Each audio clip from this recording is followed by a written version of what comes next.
করে আম্মা এইটা বলে, এখন অনেক অসহ্য লাগে।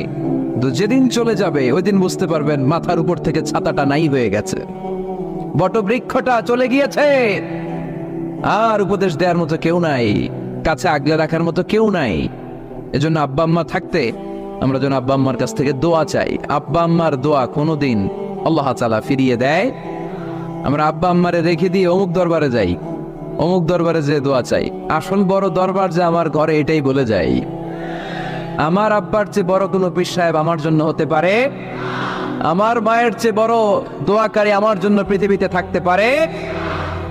পৃথিবীর সবাই মিলে, সব আল্লাহর ওলিরা মিলে কোরআন খতম দিয়ে এইখানে ফু দিল একটা গ্লাসের পানির ভিতরে, আপনার আম্মা কিংবা আব্বা শুধু বিসমিল্লাহ বলে আরেকটা গ্লাসের পানির মধ্যে ফু দিল, মায়ের দোয়াটা মুহূর্তেই কবুল করে নিবে কে?